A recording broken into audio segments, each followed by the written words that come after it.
जय हिंद मेरे प्यारे बच्चों, आप सभी को मेरा दिल से नमस्कार। मेरे प्यारे बच्चों, मैं उम्मीद करता हूँ कि आप सभी बच्चे खुश होंगे और भगवान से यही प्रार्थना करता है कि आप सभी बच्चे हमेशा के लिए खुश रहें। देखिए मेरे प्यारे बच्चों, क्वेश्चन नंबर 15 है आपका। ये क्वेश्चन नंबर 15 कह रहा है बिंदुएं पी आई कैप और ये सॉरी 15 नंबर तक तो मैं पिछले वीडियो में बता दिया हूँ, 16 भी मैं बता दिया हूँ पिछले वीडियो, आप डिस्क्रिप्शन में देख लीजिएगा। क्वेश्चन नंबर 17 से मैं बता रहा हूँ, दर्शाइए कि बिंदु ए बी सी जिनके स्थिति सदिश क्रमशः वेक्टर ए, वेक्टर बी और वेक्टर सी है, तो एक समकोण त्रिभुज के शीर्ष का निर्माण करते हैं। इतना जो वेक्टर दिया हुआ है, एक समकोण त्रिभुज के शीर्ष का निर्माण करते हैं। तो मान लिया जाए ये एक ट्रायंगल हम बना रहे हैं, देखिएगा ध्यान से, ये ट्रायंगल बना रहे हैं और ये जो है आपका, इसका नाम हम बी दे दिए और ये सी है और ये है, ठीक है। तो यहाँ कह रहा है मेरे प्यारे बच्चों, यहाँ पर जो कह रहा है आपका कि यहाँ पे है जो ना 17 नंबर में बिंदु दिया हुआ है, ए बी सी क्या है, बिंदु है। ए बी सी जब बिंदु है तो इसका क्या होगा, एक ऑरिजिन होगा, तब ना पोजीशन वेक्टर बनेगा। बिंदु से क्या बनता है, पोजीशन वेक्टर बनता है। ओ ए वेक्टर, ओ बी वेक्टर, ओ सी वेक्टर। तो यहाँ पे ओ ए वेक्टर बराबर जो होगा वो वेक्टर ए होगा। तो वेक्टर ए का जो मान है 3i cap minus 4j cap और माइनस 4k कैप, ठीक है। और ओ बी वेक्टर बराबर जो होगा वो वेक्टर बी होगा, और वेक्टर बी बराबर जो होगा मेरे प्यारे बच्चों 2i cap minus J cap और प्लस में k कैप होगा। और ओ सी वेक्टर बराबर जो होगा वो वेक्टर सी होगा, वेक्टर सी होगा, वेक्टर सी आई कैप माइनस 3j कैप और माइनस में 5k कैप, ठीक है। अब यहाँ से ए बी वेक्टर और बी सी वेक्टर और ए सी वेक्टर का मापांक निकालेंगे। यदि ये दोनों वेक्टर का मापांक का स्क्वायर ये वेक्टर के स्क्वायर के बराबर हो जाएगा, तब इसे हम लोग क्या कहेंगे, समकोण त्रिभुज है। तो पहले ए बी वेक्टर निकालें, तो ए बी वेक्टर बराबर क्या हो जाएगा, ओ बी वेक्टर माइनस ओ ए वेक्टर। तो ओ बी वेक्टर जो है वो होगा आपका 2i cap minus J cap और प्लस में k कैप, और फिर ओ ए वेक्टर जो होगा ये वाला माइनस में होगा। तो माइनस जब इसको करेंगे मेरे प्यारे बच्चों तो क्या हो जाएगा, माइनस 3i कैप, फिर माइनस करेंगे तो minus minus plus 4j cap, minus minus plus 4k cap.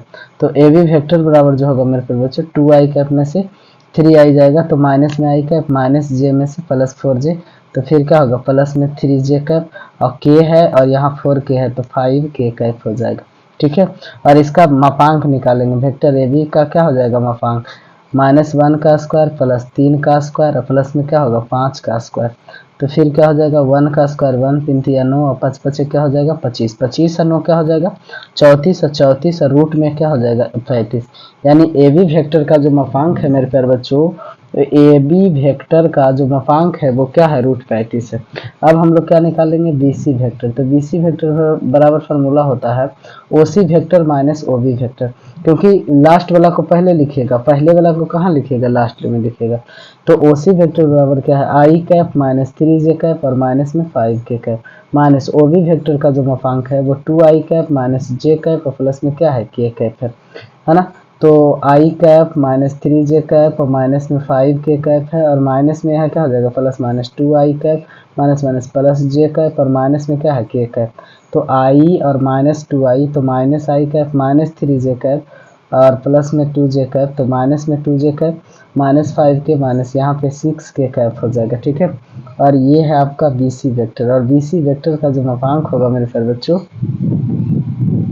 वो आपका जो होगा वो बी सी वेक्टर है। तो ओ बी वेक्टर है ना, तो ओ बी वेक्टर के लिए आपका ये रहा 2i cap minus J cap और प्लस में क्या है k कैप है ना, k कैप है। और बी सी वेक्टर है तो O C vector minus O B vector, तो ओ सी वेक्टर बराबर A B vector plus B C vector. तो बी सी वेक्टर बराबर जो होगा ओ सी वेक्टर और माइनस ओ बी वेक्टर। तो ओ सी वेक्टर का जो मापांक है वो I cap minus 3j cap और माइनस में 5k कैप है, माइनस ओ बी वेक्टर का मापांक, तो ओ बी वेक्टर का जो है वो 2i cap minus J cap और प्लस k कैप।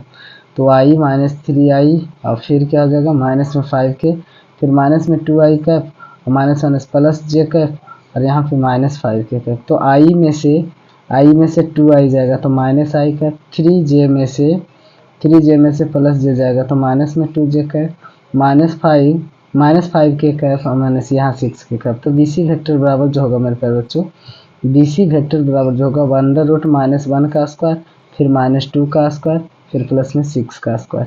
तो यहाँ पे क्या हो जाएगा 1 हो जाएगा, 1 का स्क्वायर हो जाएगा, फिर 2 का स्क्वायर 4 हो जाएगा, 6 6 का 36 हो जाएगा, 36 से 4 40 और रूट में क्या हो जाएगा 41। ये आपका BC वेक्टर का मापांक निकल गया। ठीक है, BC वेक्टर का मापांक निकल गया। मेरे प्यारे बच्चों, अब हम लोग को AC वेक्टर का मापांक निकालना है। तो AC वेक्टर का जो मापांक है वो क्या है, OC वेक्टर होगा माइनस में OA वेक्टर होगा।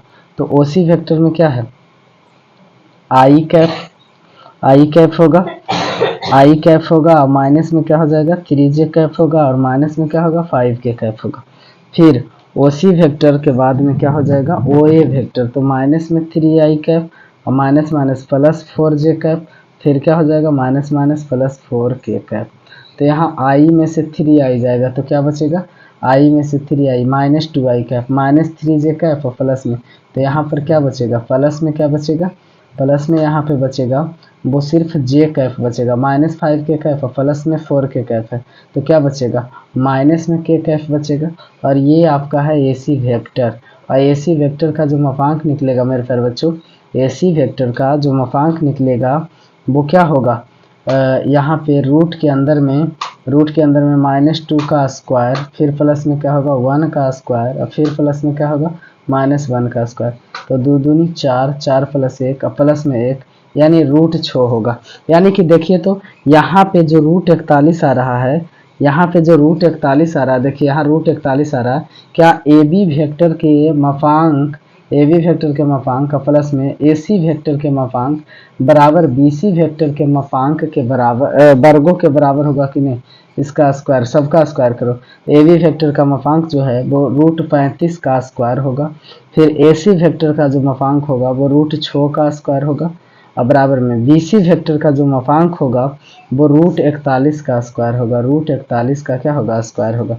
तो √35 का स्क्वायर 35 प्लस 6 का √6 का स्क्वायर 6, बराबर में √41 का स्क्वायर 41, 35 6 41 बटा 41 है। मतलब दो भुजाओं के वर्गों का योगफल के बराबर है तीसरा भुजा, इसलिए ये क्या कहलाएगा राइट एंगल ट्रायंगल कहलाएगा। यह समकोण त्रिभुज कहलाएगा। क्या कहलाएगा, समकोण त्रिभुज कहलाएगा।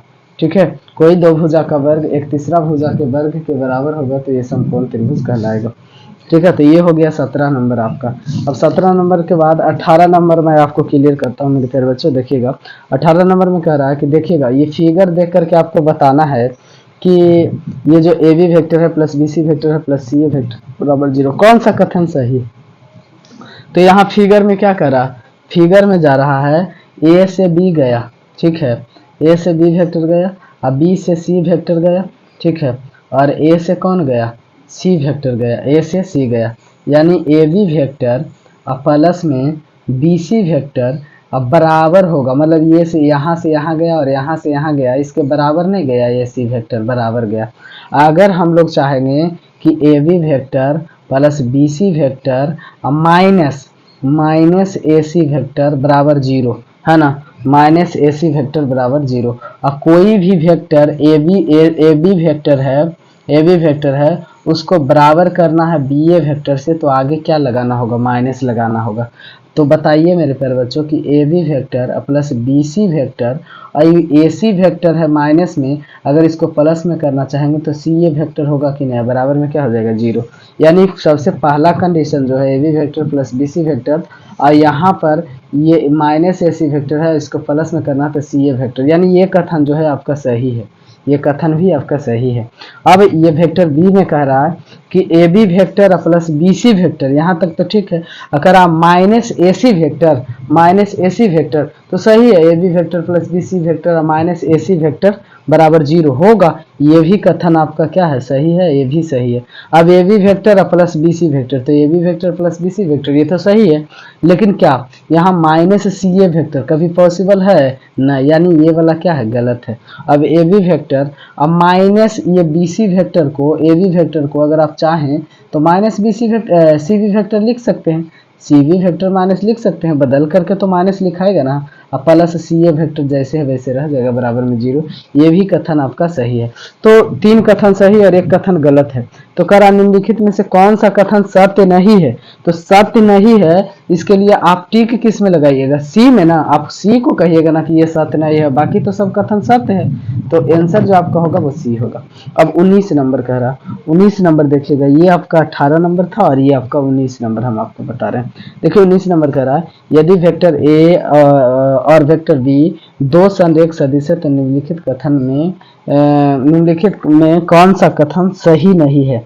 तो बताइए, यदि संरेख है तो संरेख के लिए हम नियम बताएं कि कोई भी वेक्टर संरेख तब होगा जब वेक्टर p और वेक्टर q के गुणांक में लेमडा रहे, लेमडा प्लस माइनस में कुछ भी रहेगा। तो बताइए कि यहाँ पे कह रहा है ये ऑप्शन ए में कि वेक्टर बी बराबर होगा लेमडा इंटू वेक्टर ए किसी अदिश लेमडा के लिए, तो यहाँ जो लेमडा होगा वो कोई संख्या ही होगा ना, तो ये संरेख का नियम का पालन कर रहा है, यानी ऑप्शन नंबर ए भी आपका क्या है, ये ऑप्शन नंबर ए भी सही है। और यहाँ वेक्टर ए और वेक्टर बी के गुणांक में लेमडा के स्थान पर प्लस माइनस क्या है, मान लिया जाए कि प्लस माइनस 1 है, यानी ये भी कथन सही है, ये भी कथन सही है।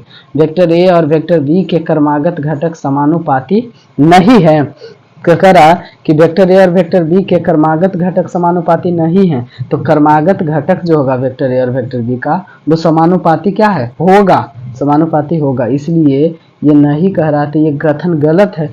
ये अब डी नंबर, दोनों सदिश वेक्टर ए तथा वेक्टर बी के दिशा समान है परंतु परिमाण विभिन्न है, तो संरेख सदिश में होता है दिशा समान भी रहे परिमाण अलग अलग रहे, संरेख सदिश कहलाएगा, यानी ये भी कथन सही है। और ऊपर कहने का मतलब है कौन सा कथन सही नहीं है, तो कथन सत्य तो नहीं है सी नंबर, तो आपका सही आंसर जो होगा इस क्वेश्चन के लिए वो कौन होगा, सी होगा, क्योंकि यही ना पूछ रहा कि कौन सा कथन सही है, तो यही कथन सही नहीं है। तो उम्मीद करता हूँ कि ये जो है 10.2 आप सभी बच्चों को क्लियर हो गया होगा, और अगर क्लियर हो गया होगा तो कमेंट में बताइए कि हाँ सर मेरा क्लियर हो गया और अगला एक्सरसाइज को इसी तरह से क्लियर कर दीजिए। तो बिल्कुल अब 10.3 का एक्सरसाइज में हम आपसे मिलते हैं, जब तक के लिए।